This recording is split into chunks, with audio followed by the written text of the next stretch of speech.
Good morning everyone! So for today's mini vlog, nandito po ako ngayon sa ospital ng lungsod ng San Jose del Monte, Bulacan. So as you can see guys, ganito na po yung building ng ospital dito sa may emergency. So napakaganda na po siya at talagang bagong-bago na po yung aming building dito. So as you can see dito po sa kabilang side, andyan po yung mga follow-up check-up yan. So kailangan syempre kapag nasa public tayo, make sure po na maaga po tayong pupunta dahil nga po sa ating mga number. So nandito nga pala ako guys sa emergency dahil nga po nakagat po ng tuta si Papa kaya ako po ang maagang pumunta rito bago mag 5 o'clock in the morning ngayon para po kumuha ng number ni Papa para po sa OPD dahil kailangan muna niya ma-check up bago po siya ma-injectionan sa anti-rabies. So as you can see, ito po yung pinaka-building ng OPD. So bali iikot pa po ako dun sa kabila dahil nandoon po yung pinaka-kukuhaan natin ng number yan. So ito na po yung dito yung animal bite. Ito po sa labas ito. Ito po yung mga second dose na po and then mga patapos na po na babakunahan para sa anti-rabies. So ito nga po at nag-video-video na ako dahil pupunta tayo sa gilid dahil nandoon po yung mag-check up sa atin. So dahil maaga pa tayo at wala pang tao kaya dito muna tayo mag-wait sa waiting area sa labas. So luckily pang number 2 tayo. At ito nga po yung pinakapinto dito sa OPD yan.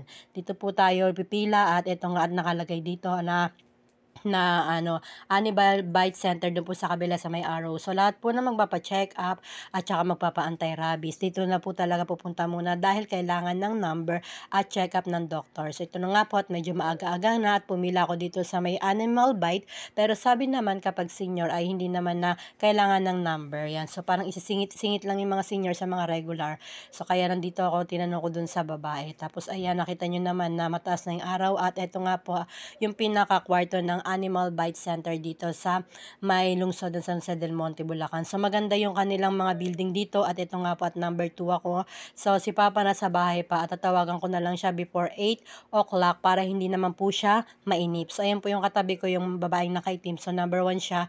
So ako number 2. So maaga siya rito sa akin na dumating kaya number 1 siya. So ito na nga po at nagbibideo-video na ako dahil tinawagan ko si Papa at lumabas muna ako sa ospital para antayin siya dito sa gate. Baka mamaya kasi maligaw siya dahil medyo malaki na po yung building at marami na pong mga pagbabago rito tungkol sa mga pila-pila na mga pagpa-check upan mo. So ito na nga po si Papa at nasundo ko na sa labas kasi baka kung saan-saan siya pumunta or umakyat-akyat baka kung saan ko pa siya hanapin. Kaya ito at sinundo ko na siya sa labas at ito nga at nasisilaw-silaw ako kasi hindi ko makita kung nabibideo ko si Papa kasi masilaw yung araw. So ito na nga po at after ko na mag-video-video sa labas at tinawag na po kami at binigyan na si Papa ng form at syempre ako na rin po yung nag-fill up ng form. So napakalinis dito guys at talaga napakalamig dahil centralized po yung kwarto na to at saka kada kwarto po meron pong sari-sariling mga aircon.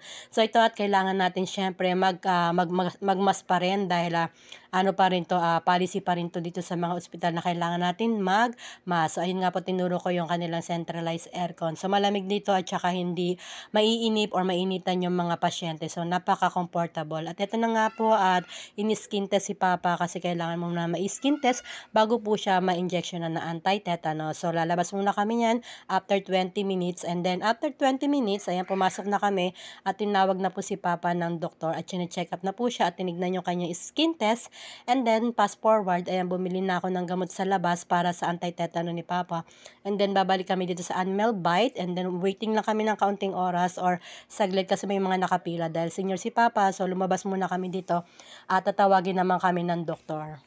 At yan nga maya-maya nakapasok na kami dyan, bawal kasi mag-video sa loob. Kaya hindi ko na na-videoan si Papa na nabakuna ng anti-tetanus ng doktor at saka ng anti-rabies. So ito lamang nang naging ganap ko ngayong araw nito and thank you for watching guys. And please don't forget to follow me and subscribe. Bye-bye and God bless you all.